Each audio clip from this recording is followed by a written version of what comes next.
Hi there, and welcome to Review Roundup.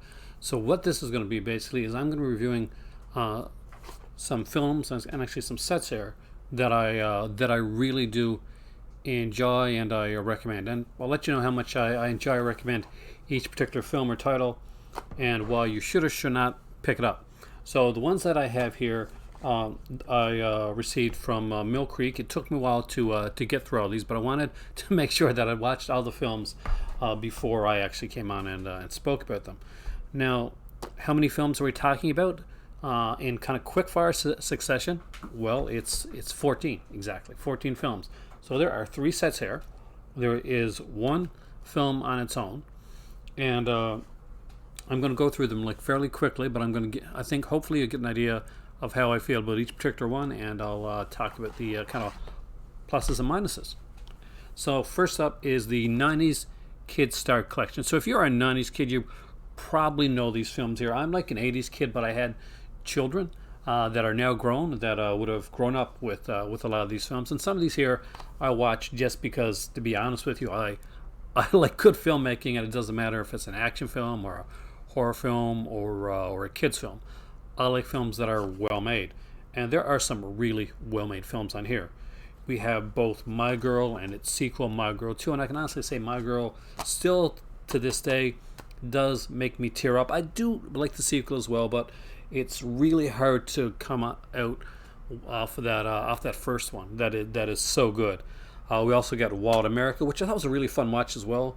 A young Jonathan Taylor Thomas is in this one. We get and Francis Fisher, and of course Devon Sawa. We get Radio Flyer, which if you haven't seen Radio Flyer, it's one that I do recommend. It is again another one that does kind of tug the heartstrings. North, actually, almost anything here where you see Elijah Wood's name, especially as a young, as a kid, he's amazing. He's one of those child actors. Like there are child actors that are you know that are actors, and there's some that are okay. They'll be good one of these days. Elijah Wood was always good, and Radio Flyer and North are two incredibly well done films. True Beverly Hills is fun. It's cheesy, it's silly, it's Shelley Long, and a lot of people will remember True Beverly Hills because it's just one of those movies that was one of those comedy rentals back in the day that people would like consistently rent, and it came on TV a lot too. So that helped with that one here. Shelley Long really does stand out in this one. I thought she did a great job.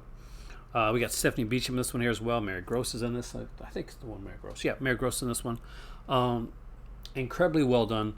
And honestly, if you're like a kid in the '90s, or you have some like kids or tweens that are growing up, and you want to show them some actual like decent films that you don't have to feel too too worried about, then this is a really good set for them.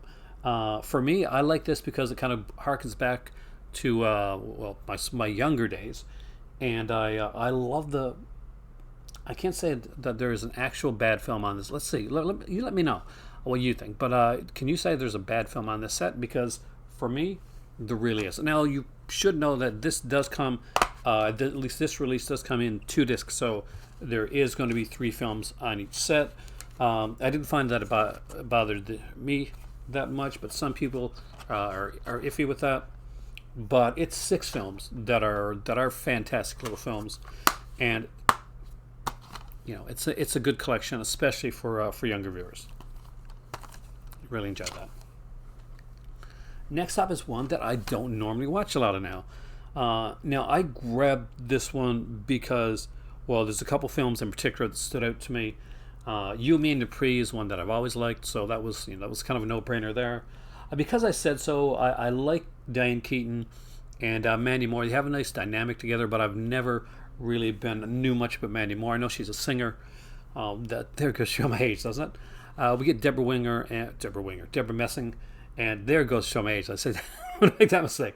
And Dermot Mulroney in The Wedding Date, which is a perfectly cool little romantic comedy. Obviously, none of those are gonna like.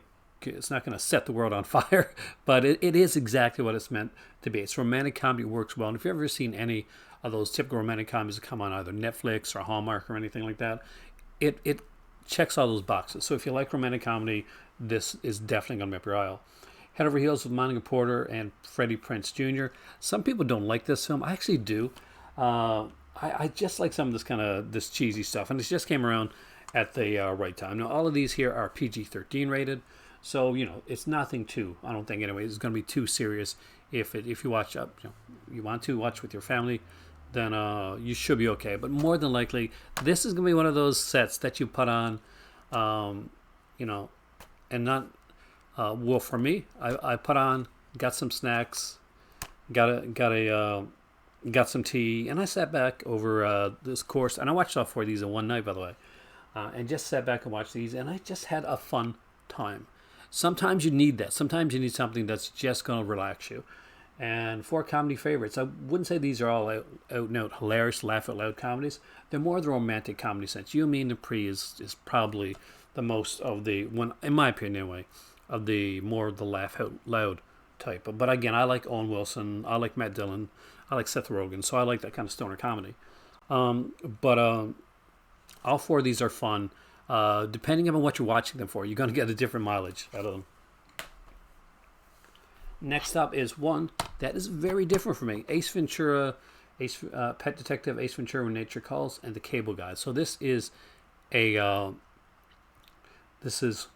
my God, Jim Carrey. I almost forgot his name. How can I do that? This is a Jim Carrey triple feature. And back in the day, I really liked Ace Ventura a lot. And I didn't like Nature Calls. I'll be honest with you now.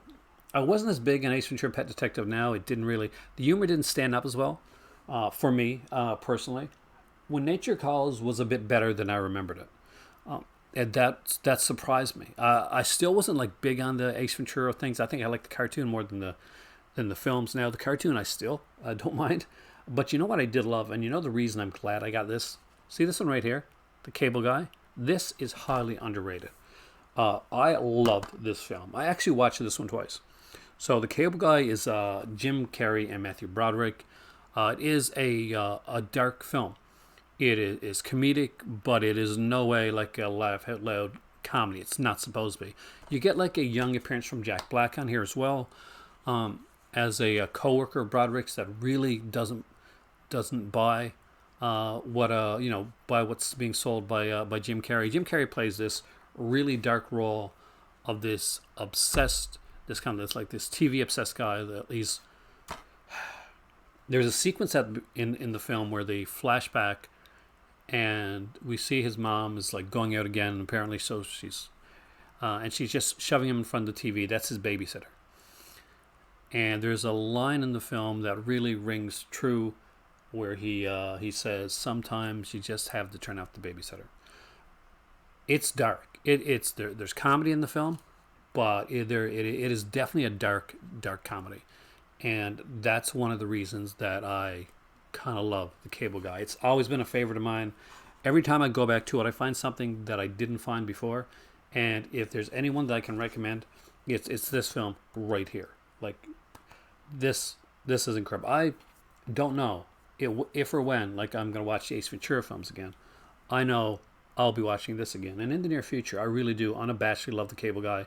So if you don't like it, fight me on it. I don't know. No, don't. Everybody has their own taste, but for The Cable Guy alone, this is worth picking up. The Ace Ventura ones don't, especially this one, really doesn't stand the test of time, especially for the type of humor that we have now. Though I do find there's good chemistry between Courtney Cox and Jim Carrey, so that definitely works. And there is like a decent cast. It's just, some of it is a little bit not exactly PC right now. But if you don't mind that, then honestly, even if you don't watch Ace Ventura, get it for The Cable Guy. Last but not least, this isn't a triple pack or a double or anything like that. This is Tina Fey and Amy Poehler in Baby Mama. So, see this one here? I'm going to say it. Some of you guys are going to judge me on it. I love it. I really do. I really, really, really like Baby Mama. I think that Tina Fey and Amy Poehler, who have been working together for years, from Saturday Night Live onwards, have a good chemistry. I think that Craig, is Craig Kinnear? I've got to get his name. Yeah, Greg Kinnear. Greg Kinnear and Dax Shepard are really good in their roles in this film, but it is definitely a vehicle for Amy Poehler and Tina Fey, and they do a really good job with the characters that they play. They really do embody these characters. Tina Fey is particularly hilarious in this film, and yes, it does have one of those kind of, oh look, it's all sewn up the end type of pat endings, but, and people complain about that, but I'm going to say it right now. What the hell is wrong with having a movie that has a nice ending that makes you feel good at the end? I did watch this one, and I had got one in the room for, and I don't do this all the time. So if I go to the room, sometimes I just, okay, well, I'll catch up on the film. No, in this one here, when I went in the room to get a drink and I came back in, I rewound, well, not rewound, did the rewind type of thing that you do for now, so that I was back at the scene that I left off on. Really well done. There is a what's his name? I really want to. I think it's Holland Taylor.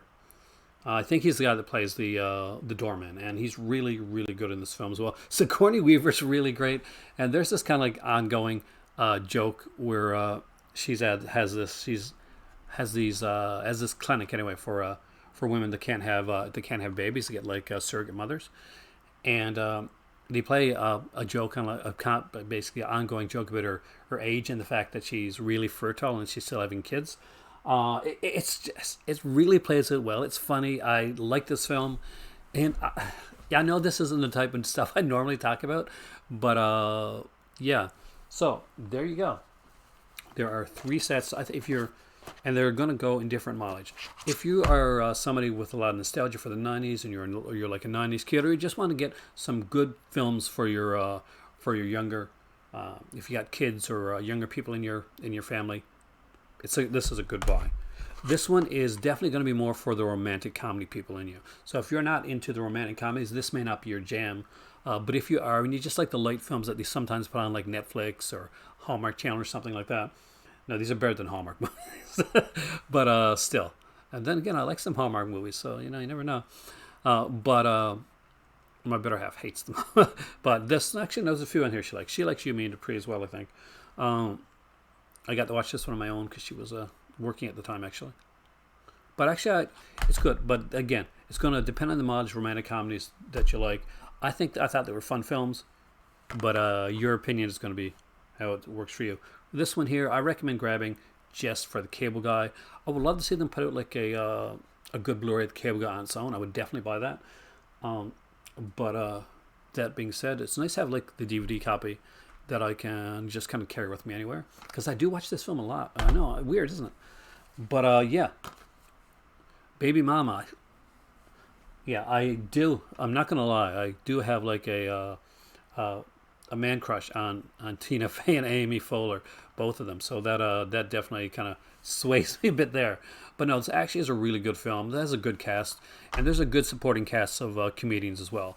Tina Fey was very smart with that. I think she probably, if she didn't write this on, I'd be very surprised actually, because she does tend to write a lot of the films that she makes. I remember she did Mean Girls. Let me see. Do we see? No, it's written. Oh, it's not by her. But Malcolm McCullers. Wow. Okay. Well, the writer of this actually was able to utilize their particular strengths extremely well. So that's an even better. Yeah. If you want to, I thought Tina Fey wrote it. So yeah. So that is a really big thumbs up for that guy, because he was able to utilize their comedic talents extremely well.